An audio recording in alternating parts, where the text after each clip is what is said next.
Bonjour tout le monde et bienvenue dans Manga Show, l'émission qui parle des nouveautés manga. Et aujourd'hui, on parle de Ranking of King, donc préparez-vous à devenir un roi. Ranking of King est un manga écrit et dessiné par Sosuke Tooka. Le manga a commencé en 2017 au Japon. Il compte à ce jour 13 tomes qui ont été adaptés dans la saison 1 de l'anime, sachant que le manga est encore en cours et qu'il vient de commencer une partie 2. Et en France, c'est Kiyun qui sort le manga. Allez, petit résumé. Le royaume de Boss est en péril. Son fondateur, connu pour sa force herculéenne, est gravement malade. Et l'héritier, le prince Bojji, est loin d'avoir le profil pour prendre sa place. Sourd et muet, d'une faiblesse telle qu'il est incapable de manier l'épée, il est la cible de toutes les moqueries du chevalier aux paysans. Le manga à l'origine du meilleur animé de la fin d'année 2021, début d'année 2022, qui est disponible sur Crunchyroll et Wakanim en VF et VOSTFR, vient enfin de sortir aux éditions Kiyun. Et on va commencer par ce qui saute le plus aux yeux, le nez au milieu de la figure, le dessin.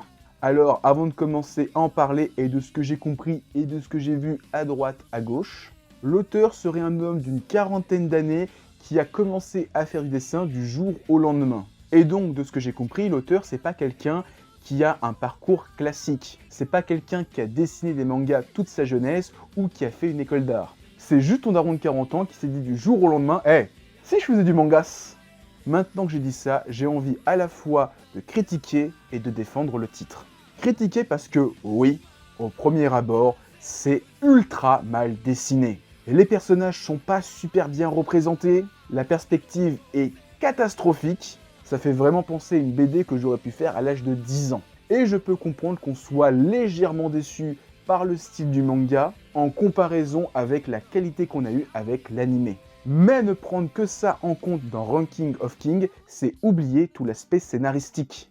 Outre le côté c'est très beau, c'est bien animé, il y a une direction artistique de fou, on a aussi été subjugué par Bojji et tous les personnages qui l'ont accompagné. On a une histoire qui oscille entre le conte de fées tout mignon tout plein pour les enfants, avec un retour à la dure réalité qui rappelle les contes de fées des frères Grimm. On a des personnages qui en apparence ont l'air soit tout blanc, soit tout noir, et qui se révèlent au fur et à mesure bien plus gris. Je pense bien sûr à un personnage qui est déjà apparu dans ce tome 1, qui est un personnage qui, quand elle apparaît pour la première fois, t'as l'impression que c'est la reine des teupus, et qui seulement quelques chapitres plus loin, t'as envie de dire c'est la best girl de ce manga.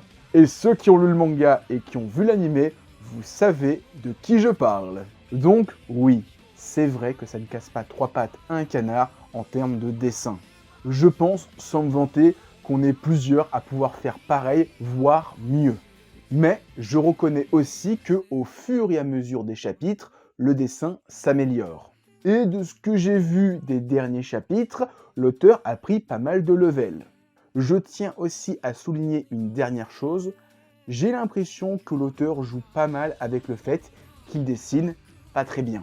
Par exemple, il y a le passage où Apéas utilise sa lance et il y a des effets de profondeur qui sont à la fois très intrigantes et en même temps, t'as l'impression qu'il a foiré sa perspective. Mais ça donne quand même un rendu ultra intéressant pour son combat à la lance.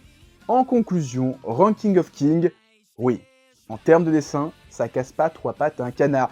Mais je pense que ce manga est hyper intéressant car ça peut prouver aux gens qu'on a beau ne pas être un Cador en dessin, pas être un Kentaro Miura, un Takehiko Inoue, on peut faire un bon manga. Parce que le manga ou la BD en règle générale, c'est pas que le dessin, c'est aussi l'histoire. T'as beau être le plus grand des dessinateurs, si son histoire c'est de la merde, bah t'as beau bien la dessiner, ça restera quand même de la merde.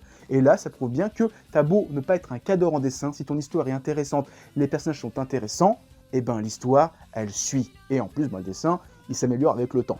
J'espère vraiment que le manga va marcher de ouf en France, comme ça pourra faire fermer sa gueule à une certaine minorité de personnes qui ont tendance à dire que un bon manga, c'est un manga bien dessiné. Alors que, pas que. Voilà, c'est tout ce que j'avais à dire sur Ranking of King.